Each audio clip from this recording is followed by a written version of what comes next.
Now, so we have our artists here, all the artists, and we have the coefficient. Okay, so how we can compare these coefficients? The easiest way to compare is to look at the artist 0. Nuri EM has 0. Now, when you compare, you have to look at, for example, which artist had the most positive, the highest positive coefficient, name coefficient. Okay.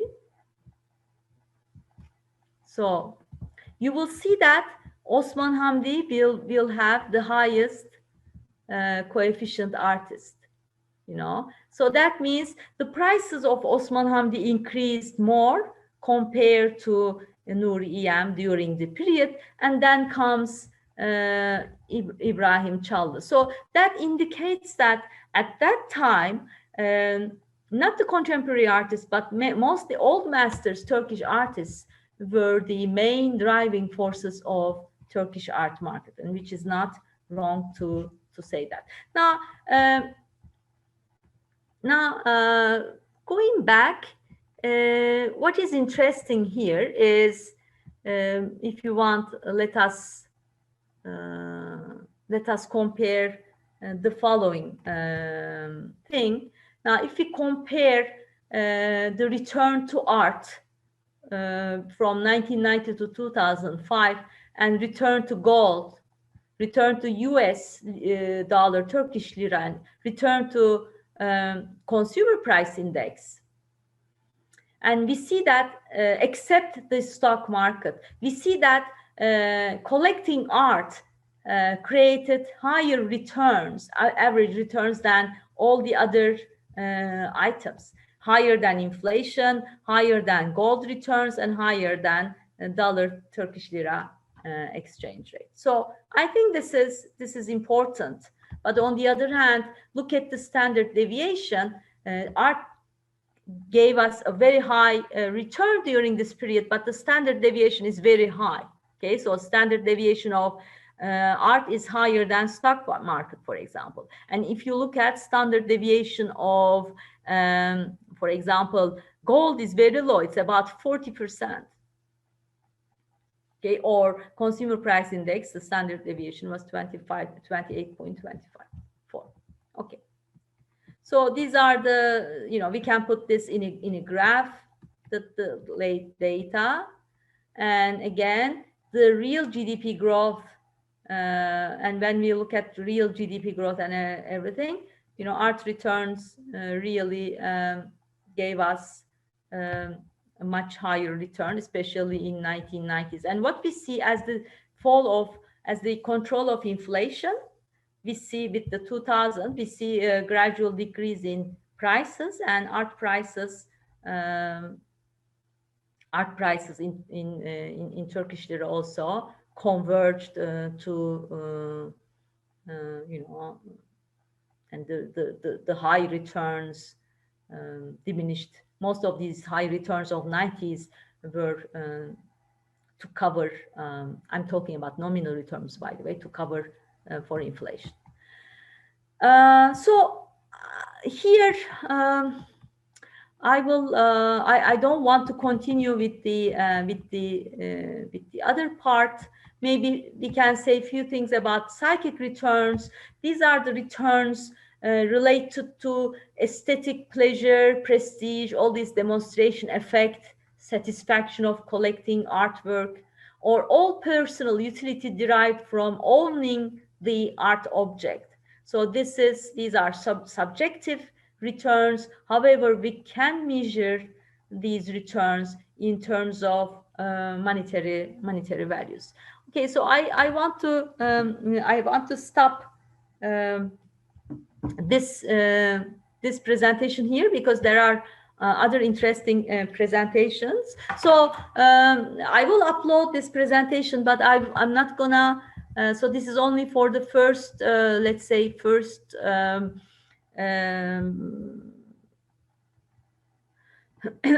For the first article which you have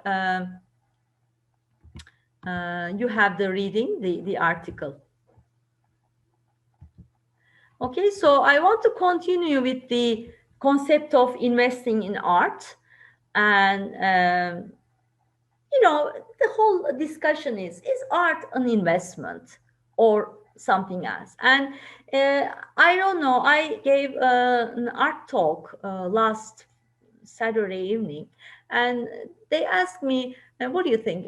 Do you think art is an investment? Now, after so many research undertaken, now I can tell you that art is an investment tool, yes, but it's not an easy investment tool. It's not an investment tool for everybody.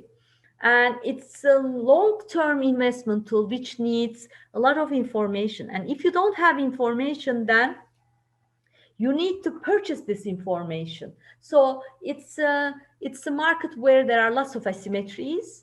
And if you don't have enough information, you have to pay for these information asymmetries. So that means you have to have some art advisors like Stefan Manesse.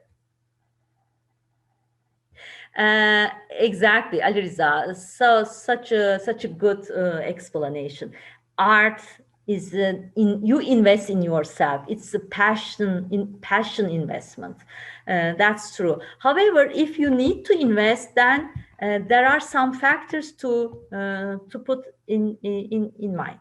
Okay, so art is considered as a new asset class. Okay, so you have to know what is going on in this asset class. Now, everyone knows Da Vinci. Everyone knows Mona Lisa.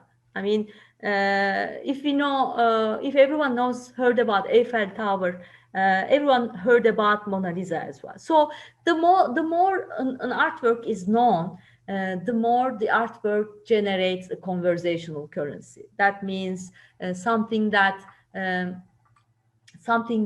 people discuss about. So why Mona Lisa is so important, because not only aesthetic and historical importance, but also, many billion people know about the artist and about this artwork. Okay, so it's a legend. Okay, so many different cultures, languages. People know her smile. Now, that's why some artworks become eternal. So the price of artworks reach record highs. So remember, in one of my presentations, I showed you, I talked about you the Salvator Mundi, the work of Da Vinci, whether this is the Da Vinci's work or not, there was a huge discussion about. And finally we learned that this work of Da Vinci will be shown in Abu Dhabi Louvre, as Mona Lisa shown in Louvre in Paris. Salvator Mundi will be shown in Abu Dhabi Louvre. Whether there are many discussions around this artwork, whether this artwork truly belongs to Da Vinci or not, still there are so many people who heard about this painting because it was sold for about $500 million. So the buying art is out of reach. I mean, buying this kind of artworks, even buying an artwork for $1 million is not an easy thing for a small collector. Okay, so only for a limited group of collectors can afford to purchase these artworks. But you're young, you want to invest in art, and you want to invest in art which is a legend. You cannot purchase Mona Lisa, but you can still maybe invest in art in a different way, in an innovative way. So here we go, we have art funds. Okay, so why people need to invest in art and this kind of investment? So let's first think about that. Okay, so what we said that some people becoming richer and richer in the world. So their wealth is rising. Okay, so we see that in some countries, stock market prices are rising, and that push further real estate prices. So economy, when the economy is growing, and when the overseas restrictions are lifted in terms of purchasing artworks, so that will increase transparency, that will increase the number of transactions of galleries and auction houses. And imagine now with lots of online sales, we see these transactions to increase a lot. Now, before the aristocracy, we know that the elite were buying,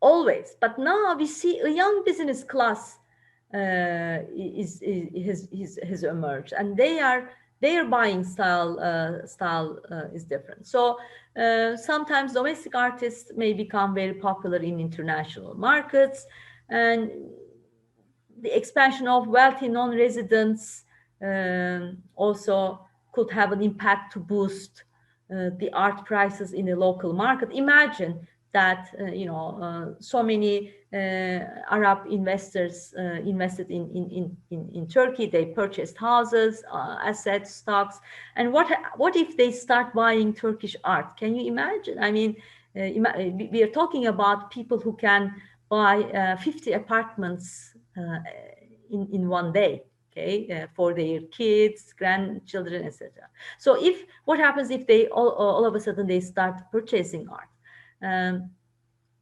So that will, of course, that will create anticipation of further price increases. So the issue of calculating the art returns, it's not a new thing. I'm the one who calculated for the first time art returns in Turkey, but these returns were calculated for many countries on a regular basis. There is ArtPrice, ArtNet databases calculating these prices on a regular basis. Now, what are the challenges related to art investment? It's about, especially the valuation of art. It's basically auction houses take care of this valuation. And the fact that art has no intrinsic value, that means art itself doesn't serve to anything. I mean, if we have a luxury car, we can still drive it. It serves to something. If we buy a luxury cloth, we can still wear it. Okay, but art is art. Okay, it has no intrinsic value. It has no direct utility. So its value is subjective, and it's based on perceptions. It's based on taste, and the tastes change over time. Okay, so let me give you an example. Renoir's A Young Woman Bathing, it was sold at auction in 1997 for $11.3 million, and it was sold in 2004 for $7.3 million.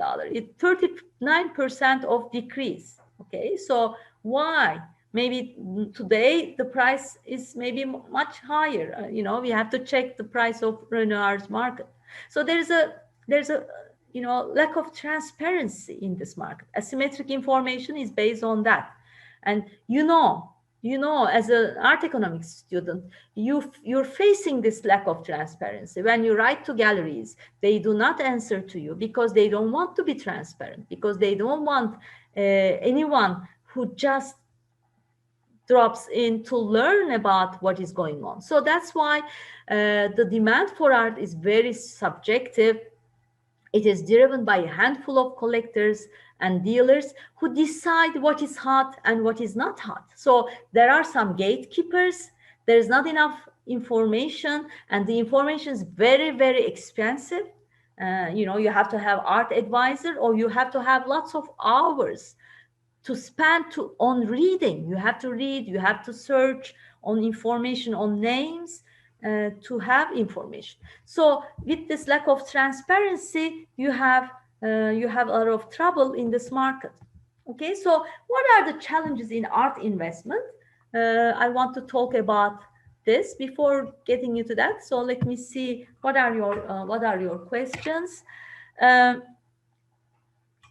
so doesn't the cycle return challenge this view of non-intrinsic value artwork? Yes, I totally agree. Art doesn't have a direct utility, but it has cyclic returns. So that makes art precious, more precious to someone to the other person. So if there are two persons, one person may value more an artwork than the other person.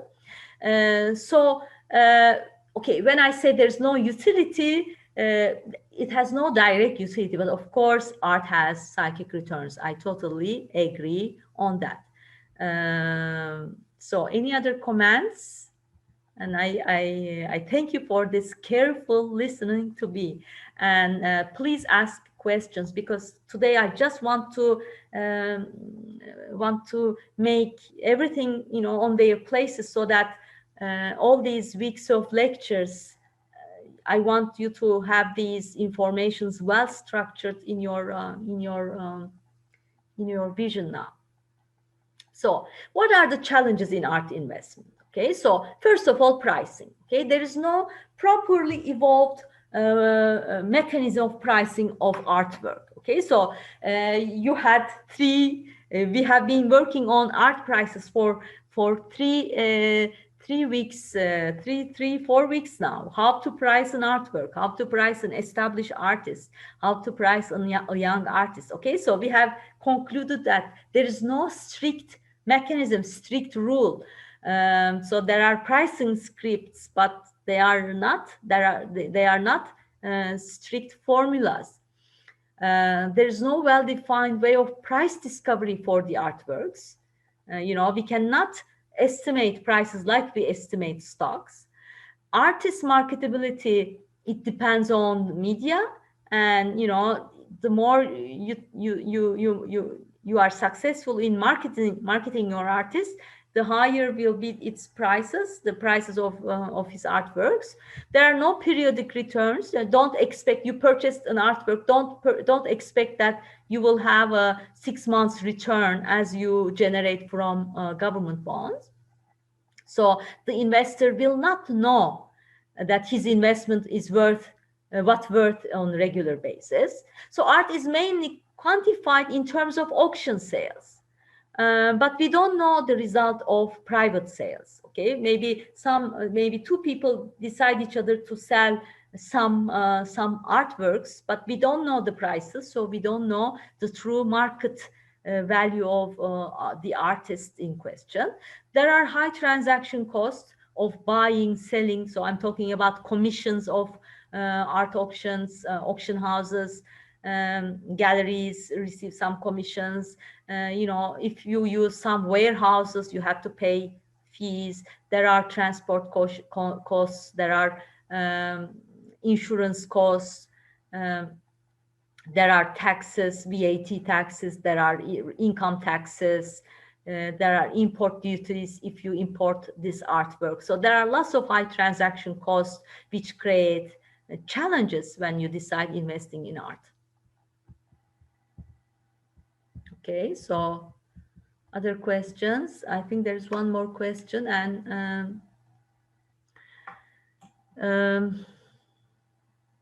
do you consider the art market work more on Keynesian understanding extreme uncertainty, animal behaviors convention than neoclassical understanding of economics, if we start to try to mathematize it?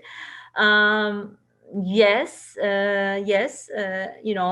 So far we keep reading our books as well. There are lots of subjective elements in art pricing. Tastes are not the same, and there's a huge uncertainty, and all of a sudden, a collector may die, and his children may decide to sell his works, and then all of a sudden, the artists who are supported by this collector will not receive enough maybe interest. Who knows? There are lots of uncertainties. Yes, we are talking more like animal spirits market than neoclassical, purely utility and profit maximizing world. But dealers mostly try to make profits, and they use their connections to find the best profitable exchange. Yes, there are different taxation procedures in Turkey and in abroad. For example, I know that in the United States, if your artworks are kept in your own house, you don't pay certain income tax compared to if you keep them in a warehouse, but you still pay some taxes. But if you lend your artworks to a museum for 5 years, for example, then you don't pay any income taxes for your artworks. Okay, so that's why it is beneficial for collectors to lend expensive items to museums rather than keep them in warehouses.